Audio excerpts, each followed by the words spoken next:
बार कहता हूं, और कोचिंग माफिया के द्वारा क्वेश्चन का सेट होना, ऊपर से नीचे तक अरबों खरबों रुपया। एक तो 56 लाख बच्चे जब फॉर्म भरे थे तो अंदाजा कीजिए कि मेरा सवाल यह है कि 2 साल पहले किसकी सरकार थी। मेरा सवाल यह है कि 2 साल बाद किसकी सरकार। मेरा सवाल यह है कि यदि कोई भी सरकार के मंत्री बेईमानी किए तो क्या सरकार से ज्यादा बिल्डिंग आरडब्ल्यूडी, पीडब्ल्यूडी, एनएचआई में भ्रष्टाचार क्यों? ये जो बालू माफिया है, खनन विभाग और दरोगा, थाना और पदाधिकारी मिलकर के जो बालू निकाल कर जोड़कर विनम्रती करूंगा, बिहार के तमाम क्रिमिनल रुपौली गए हुए हैं, तमाम गुंडे, तमाम क्रिमिनल, वो लोग जो लोग अपने यहां हिस्ट्री सीटर हैं, आप जो देख रहे हैं, दिख रहा है। मैं खास तौर पर एक मुसलमान ना पूरा का पूरा दिल्ली का छत गिर जाता है, पानी पीने की व्यवस्था नहीं। जब दिल्ली चोटो नहीं बन पाया और आदमी मर रहे हो और एक भी महिलाओं को सही पानी नहीं मिलती है, 2 घंटे के पानी में एक महिला बेटी बाहर नहीं निकल सकती, तो आप किसकी बात करेंगे? कहां बनेगा क्यूटो? इसीलिए पनोरमा ग्रुप, जो सोचता है वो करता है। आपके अपने सपनों का आशियाना। जी नमस्कार, प्रणाम बिहार, सलाम बिहार, जय भीम बिहार।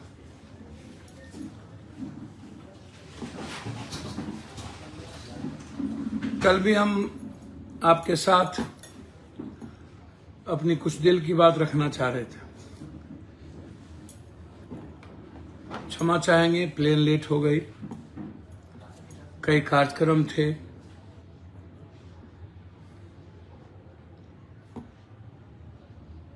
सुबह पूर्णिया जाना है। मेरा पहला सवाल है इस देश के नेता और सरकार से, बिहार सरकार से, कि बच्चे के भविष्य कब तक आत्महत्या की ओर बढ़ता रहेगा? कब तक हर संस्थाओं के बच्चे कोटा से लेकर के इस देश के विभिन्न कोचिंगों के बच्चे कब तक आत्महत्या करेंगे? एग्जामिनेशन के पेपर लीक कोई आज से नहीं हो रहा। आखिर कोई भी सरकार एग्जामिनेशन पेपर लीक, जो भारत के भविष्य के निर्माण का सवाल है, व्यक्ति का निर्माण नहीं होगा तो ना परिवार का निर्माण होगा, ना समाज का निर्माण होगा, न राज्य का, न राष्ट्र का, न मोहल्ले का, न गांव का।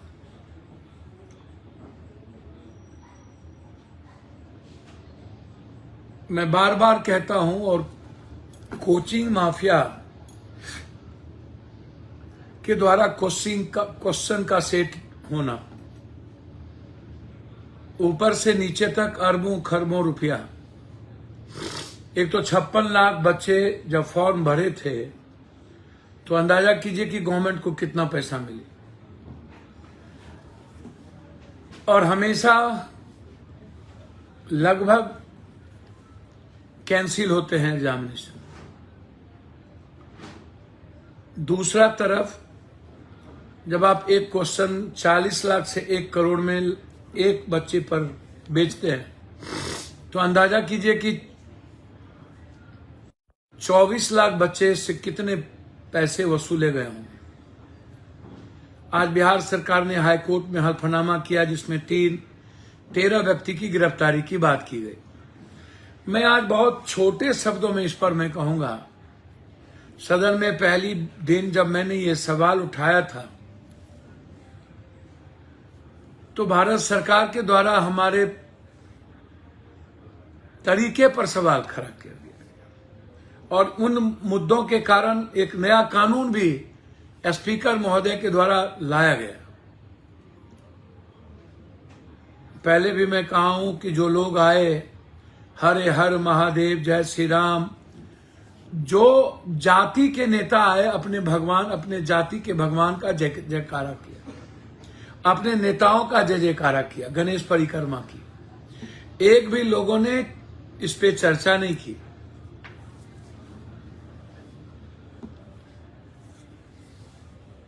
जब मेरी बारी आई तो हमने बस एक ही लाइन में कहा, हैशटैग रीनीट और विशेष राज्य का दर्जा।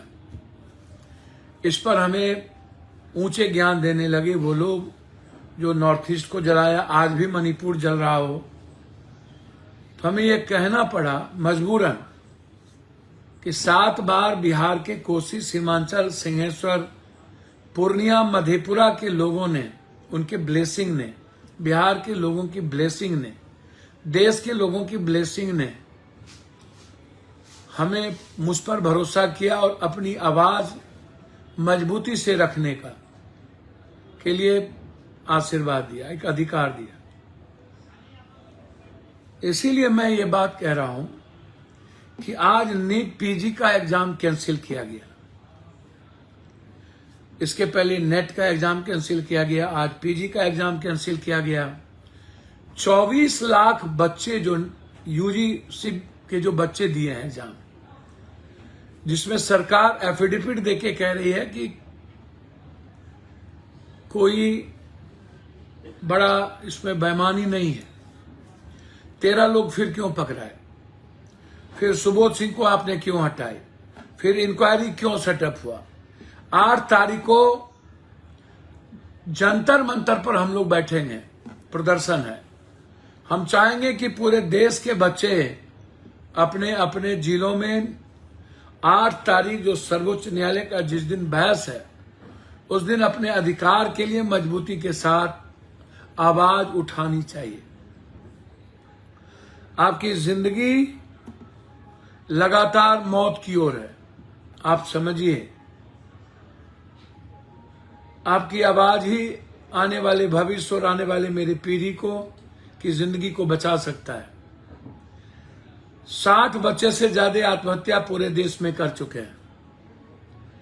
लोगों के भीतर भय का वातावरण होगा, क्या मेरी लाइफ, जो मिडिल क्लास के लोग हैं, गरीब के लोग हैं, जो मजबूर लोग हैं, क्या मेरी जिंदगी बचेगी या नहीं, क्या मैं कभी सक्सेस करूंगा या नहीं, क्या मैं पढ़ने मेरा बेकार है या पढ़ूं या नहीं,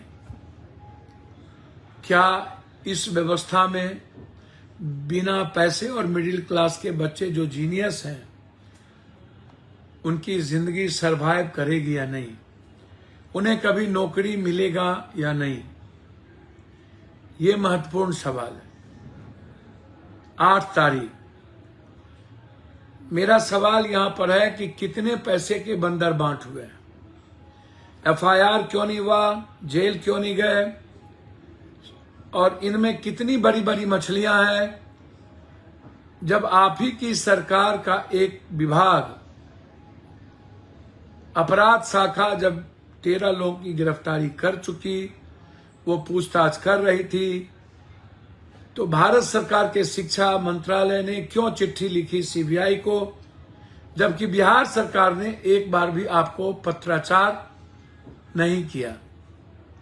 मैं चाहूंगा डीजी के साथ जो राजीव गौबा का वार्तालाप हुई है उसको ओपन किया जाए, सुप्रीम कोर्ट में रखा जाए, और एडीजे नैयर हसनैन खां ने जो पत्र लिखा था सुबोध जी डायरेक्टर से पूछताछ करने के लिए, जिनके पास डीजी लॉकअप का पासपोर्ट होता है और क्वेश्चन वहीं से निकलता है, क्यों उन्हें हटा दिया गया और किस मंत्री के ये रिश्तेदार हैं। फिर से मेरा सवाल है कि नीट कब कैंसिल होगा, और इसके लिए हम सबको 8 तारीख को पूरे प्रदेश में लड़ना चाहिए। देश के जंतर मंतर पर हमें बैठना चाहिए। हम आते हैं अब उन मुद्दों पर जो बिहार में मैं तुम चल रही है, खिचड़ी पक रही है। मेरा सवाल यह नहीं है कि 2 साल नीतीश जी और लालू यादव जी और कांग्रेस की सरकार थी। मेरा सवाल यह है कि 2 साल पहले किसकी सरकार थी। मेरा सवाल यह है कि 2 साल बाद किसकी सरकार है। मेरा सवाल यह है कि यदि कोई भी सरकार के मंत्री बेईमानी किए तो क्या सरकार सेक्रेटरी बच सकती है। मैं एक मंत्री जो बयान दे रहे थे कि यही लोग तो थे सरकार में, मैं उनसे जानना चाहता हूं सेक्रेटरी की पोस्टिंग कौन करता है और उस विभाग के पीडब्ल्यूडी आरडब्ल्यूडी के सेक्रेटरी कौन है। अभी तक सेक्रेटरी और पदाधिकारी पर, चीफ इंजीनियर पर, एग्जीक्यूटिव इंजीनियर पर कार्रवाई क्यों नहीं हुई। अभी तक सेक्रेटरी सस्पेंड क्यों नहीं हुए। वो 60% पैसा बिना क्या सेक्रेटरी के कोई पहुंचा देगा। टेंडर में जो मात्र 40% पैसे लगते हैं, नकली बालू लगते हैं, नकली सीमेंट लगते हैं। ये लगातार सिलसिला। मेरा सवाल किसी को बचाने या किसी को बिगाड़ने नहीं। आप इंक्वायरी करिए। आखिर आप इंक्वायरी क्यों नहीं करते हैं, जांच क्यों नहीं करते हैं, क्या कारण है। हम तो चाहते हैं खनन विभाग से लेकर के 20 साल जो पूल निगम है, पूल निगम के मंत्री कौन, पूल निगम के सेक्रेटरी कौन। मेरा ये जानना है कि 20 साल के जो पूल निगम के सेक्रेटरी हैं, उन लोगों की संपत्ति और उन लोगों का टेंडर का प्रोसेस की पूरी जानकारी आप क्यों नहीं लेते। हर जिले में आरडब्ल्यूडी बिल्डिंग में, आरडब्ल्यूडी में 10 पैसे पर टेंडर मैनेज होता है। बिल्डिंग में 1.5 करोड़, 2 करोड़, 4 करोड़, 5 करोड़, 10 पैसे पर। क्या 10 पैसे पर आगे पीछे कोई टेंडर हो सकता है। इसका मतलब है कि 10 पैसे हम 2 व्यक्ति को खड़ा करके टेंडर मैनेज करके टेंडर देते। ये बगैर आपसी सामंजस्य के कैसे संभव। ये पूल निगम में सबसे ज्यादा भ्रष्टाचार, सबसे ज्यादा क्यों, सबसे ज्यादा बिल्डिंग आरडब्ल्यूडी, पीडब्ल्यूडी, एनएचआई में भ्रष्टाचार क्यों। ये जो बालू माफिया है, खनन विभाग और दरोगा, थाना और पदाधिकारी मिलकर के जो बालू निकाल करके बेचता है हर पुल के नीचे से, ये जिम्मेदार कौन है और इसकी गिरफ्तारी कब होगी। आप हमको जरा बताइए, इस पर इंक्वायरी कब होगी। एक मंत्री जी बड़ा ज्ञान बांट रहे थे कि 2 साल इन्हीं की सरकार थी। मान लिया मंत्री कोई और था, मैं आपसे पूछना चाहूंगा कि सेक्रेटरी कौन थे और एक विभाग में आज 10-10, 20-20 साल से सेक्रेटरी क्यों हैं, ये जरा आप हमको बताइए। पटना में वही पदाधिकारी 40 सालों से, 30 सालों से क्यों है। इसकी पोस्टिंग किसी जिले में क्यों नहीं होती है। क्या आप हमको अशोक बाबू बताएंगे इस विभाग से इस विभाग, इस विभाग से इस विभाग, पटना के में ही क्यों, ये जानकारी देंगे। क्या इस पर कार्रवाई होगी, क्या इस पर निगरानी विभाग के द्वारा कार्रवाई होगी, क्या इस पर आप सीबीआई इंक्वायरी के लिए लिखेंगे। मैं चाहता हूं इस पर सीबीआई इंक्वायरी हो। लगातार सुप्रीम कोर्ट में हम भी वकील रखेंगे और 20 साल से लगातार मैं चाहूंगा कि उसकी सीबीआई इंक्वायरी हो। एक, इसलिए गाली गलौज मत करिए, बिहार की जनता को बर्बाद मत करिए। बिहार के जनता का पैसा का आप लोगों ने 40 सालों में 20 साल 15 साल सब मिल के हमाम में नंगे हैं और ये नहीं चलेगा। आप लोग गाली गलौज मत करिए एक दूसरे को। आप इसमें कस्टडियन कौन है, तब तो यह भी सवाल उठेगा कि मुख्यमंत्री जी हम मालिक होते हैं, हमारा आंख कैसे बनता। हम 40 सालों से लूटते रहे हैं जो लोग, उन पर इंक्वायरी क्यों नहीं हुई। या 15 साल लालू जी का शासन था तो नीतीश जी आए तो उस पर इंक्वायरी क्यों नहीं की। या नीतीश जी बीजेपी की सरकार थी तो फिर तेजस्वी जी और नीतीश जी आए तो इंक्वायरी क्यों नहीं की। और जब तेजस्वी जी हटे, नीतीश जी बीजेपी के आए तो तब आप इंक्वायरी क्यों नहीं किया। नगर निगम में इंक्वायरी क्यों नहीं हुई? नगर निगम में जो जितने नाला का पैसा खाया गया है, जितने आज रोड नाले नहीं बने हैं, हालात अच्छे नहीं है, थोड़े से पानी में पूरा का पूरा पटना, पूरा का पूरा दिल्ली का छत गिर जाता है, पानी पीने की व्यवस्था नहीं है। जब दिल्ली चोटो नहीं बन पाया और आदमी मर रहे हो और एक भी महिलाओं को सही पानी नहीं मिलती है, 2 घंटे के पानी में एक महिला बेटी बाहर नहीं निकल सकती, तो आप किसकी बात करेंगे? कहां बनेगा क्यूटो?